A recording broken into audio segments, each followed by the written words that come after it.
লৈছোঁ 10মান শ্ৰেণীৰ বিজ্ঞান কিতাপৰ পোহৰৰ প্ৰতিফলন আৰু প্ৰতিসৰণ লাইট ৰিফ্লেকশ্যন এণ্ড ৰিফ্ৰেকশ্যন।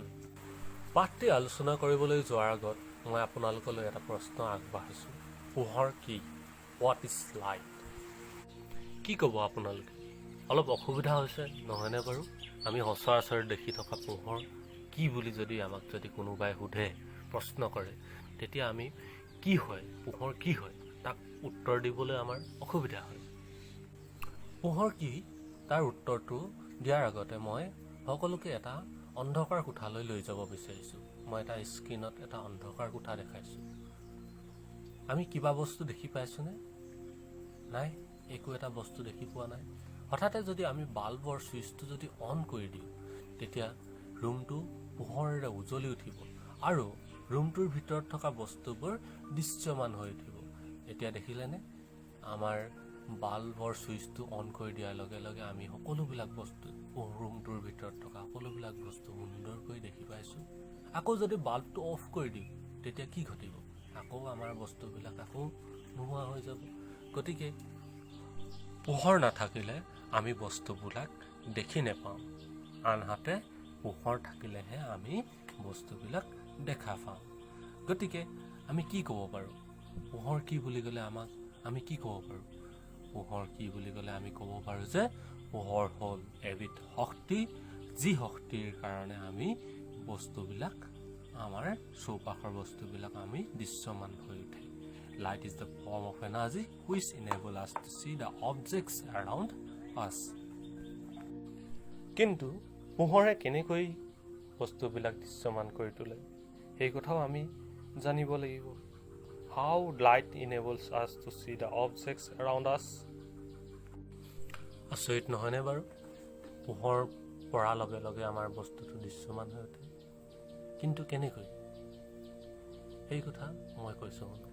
যেতিয়া পোহৰ আমাৰ কোনো এটা উৎসৰ পৰা আহি আমাৰ ডাইৰেক্টলি চকুত সোমায়হি, ছাপ'জ মমবাতি এটা জ্বলি থকা মমবাতি এটাৰ পৰা আহি পোহৰটো আমাৰ ডাইৰেক্ট চকুত সোমাইছেহি, তেতিয়া আমি মমবাতিটো দেখিবলৈ পাওঁ। সেইটো হ'ল ডাইৰেক্টলি অহা পোহৰ। নেক্সট আকৌ যেতিয়া মমবাতিটোৰ পৰা পোহৰখিনি গৈ কিতাপ এখনত পৰিলে বা কলম এটাত পৰিলে বা টেবুল এখনত পৰিলে, আৰু সেই পোহৰখিনি তেতিয়া টেবুলখনে বা কিতাপখনে কি কৰিব? সকলো দিশত প্ৰতিফলিত কৰিব, ৰিফ্লেক্ট কৰিব। আৰু সেই ৰিফ্লেক্টেড লাইটখিনি, প্ৰতিফলিত পোহৰখিনি যেতিয়া আহি আমাৰ চকুত সোমায়হি, তেতিয়া আমি সেই কিতাপখন বা চকীখন বা কলমটো আমি দেখিবলৈ পাওঁ। ঠিক একেদৰে আমি গ্লাছৰ মাজেদি, পানীৰ মাজেদিও আমি দেখিবলৈ পাওঁ বস্তুবিলাক। সেই পানীৰ মাজেদি পোহৰখিনি পাৰ হৈ যাব পাৰে। গতিকে সেই পাৰ হৈ যোৱা পোহৰখিনি পানীৰ মাজেদি গৈ মাছত এটাত পৰিলে, মাছটোৰ পৰা আকৌ পোহৰখিনি প্ৰতিফলিত হ'ব। সেই প্ৰতিফলিত পোহৰখিনি আহি যেতিয়া আমাৰ চকুত সোমাবহি, তেতিয়া আমি সেই মাছটো দেখিবলৈ পাম। গতিকে আমি ক'ব পাৰোঁ, আমি পোহৰ উৎস এটা দেখাৰ কাৰণটো হ'ল আমাৰ ডাইৰেক্ট পোহৰ, যেনে বাল্বটো, ৰুমটোত থকা ভিতৰত থকা বাল্বটো। আনহাতে আমি চকী, টেবুল, বাকী বস্তুবিলাক দেখাৰ কাৰণটো হ'ল ইনডাইৰেক্ট পোহৰ, ৰিফ্লেক্টেড পোহৰ বা প্ৰতিফলিত পোহৰ, যিখিনি আহি আমাৰ চকুত সোমায়হি আৰু তেতিয়া আমি বস্তুবিলাক ভিজিবল হৈ উঠে। এইবাৰ আমি ছাত্ৰ বন্ধুসকল জানো আহক পোহৰৰ বিভিন্ন ধৰণৰ পৰিঘটনাৰ বিষয়ে। Different phenomena of light. তোমালোকে নিশ্চয় বিভিন্ন ধৰণৰ পৰিঘটনা পোহৰৰ লগত জড়িত হৈ থকা দেখিছা। আমাৰ ছাঁ গঠন হোৱাটো এটা পৰিঘটনা, পোহৰৰ পৰিঘটনা, বা আমাৰ প্ৰতিবিম্ব, ইমেজ গঠন হোৱাটো এটা পৰিঘটনা, বা আকাশৰ ৰংটো নীলা, মুকলি আকাশৰ ৰং নীলা হোৱাৰ কাৰণটো এটা পোহৰৰ পৰিঘটনা। ঠিক এদৰে ৰামধেনুৰ গঠন বা সূৰ্যোদয় বা সূৰ্যাস্তৰ সময়ত আকাশৰ হেঙুলীয়া ৰং আদি বিভিন্ন ধৰণৰ পোহৰৰ বিভিন্ন ধৰণৰ পৰিঘটনা আমাৰ ডেইলি লাইফত আমি সচৰাচৰ দেখি থাকোঁ।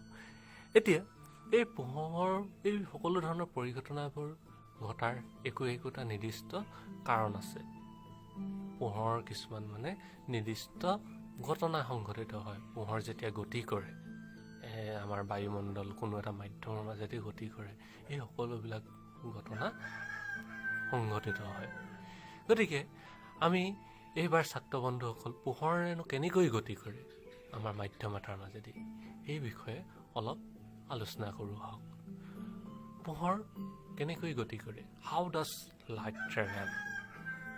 কেনেকৈ কৰে বাৰু আপোনালোকে জানেনে? তাক সেই কথাটো বুজি পাবলৈ আমি এটা পৰীক্ষা কৰোঁ আহক। পৰীক্ষাটোত আমি টৰ্চৰ পোহৰ সকলোৱে দেখিছোঁ। টৰ্চৰ পোহৰ আমি ৰাতি মাৰি দিলে আমি কেনেকৈ গতি কৰা দেখোঁ? ষ্ট্ৰেইট লাইন অৰ্থাৎ পোনে পোনে গতি কৰা দেখোঁ। আমি সেই পৰিঘটনাটোকে ইয়াত এক্সপেৰিমেণ্টৰ ওপৰত দেখাইছোঁ। ইয়াত 3টা ফুটা আছে, কাৰ্ডবৰ্ড 3খন লৈ আমি 3টা ফুটা কৰিলোঁ আৰু গোটেই ফুটাকেইটা যদি একেডাল লাইনতে ৰাখোঁ তেতিয়া টৰ্চৰ পোহৰটো পাৰ হৈ গুচি যাব। কিন্তু যদি অলপো যদি কোনোবা এটা ফুটা বেকা হৈ থাকে তেতিয়াহ'লে টৰ্চৰ পোহৰটো 3টা ফুটা দি পাৰ হৈ নাযায়।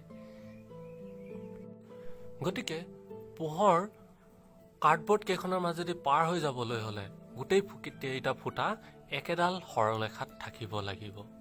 অৰ্থাৎ ই কি বুজায়? পোহৰে যে সৰলৰেখাত গতি কৰে সেই কথাটোকে বুজায়। আমি আন এটা পৰীক্ষা কৰিবলৈ পাৰোঁ। এই পৰীক্ষাটোত আমি এডাল জ্বলা মমবাতি আমি 3টা ফুটা থকা 3খন কাৰ্ডবৰ্ডৰ মাজেদি চাবলৈ যত্ন কৰিছোঁ। যদিহে গোটেই 3টা ফুটা একেডাল লাইনতে থাকে অৰ্থাৎ এডাল সৰলৰেখাত থাকে তেতিয়াহ'লে আমি জ্বলা মমবাতিটো দেখিবলৈ পাওঁ। এতিয়া বি চিত্ৰত আমি যদি বি কাৰ্ডবৰ্ডখন সামান্য সিফাললৈ লৈ যাওঁ তেতিয়া আমি কিন্তু জ্বলা মমবাতিটো আমাৰ দেখি নাপাম। গতিকে এইকেইটা পৰিঘটনাৰ পৰা এইকেইটা পৰীক্ষাৰ পৰা আমি কি বুজিলোঁ? পোহৰ সৰলৰৈখিক দিশতহে গতি কৰিব পাৰে। Light travels in a straight line. গতিকে ছাত্ৰ বন্ধুসকল আজিলৈ ইমানতে সামৰিছোঁ। আমি নেক্সট ক্লাছত পোহৰৰ প্ৰতিফলনৰ বিষয়ে আমি শিকিম আৰু উত্তল দাপোন, অৱতল দাপোন, গোলাকাৰ দাপোনত কেনেকৈ প্ৰতিফলন কৰে সেইবিলাকৰ বিষয়ে শিকিম। আজিলৈ ইমানতে সামৰিছোঁ। ধন্যবাদ সকলোকে।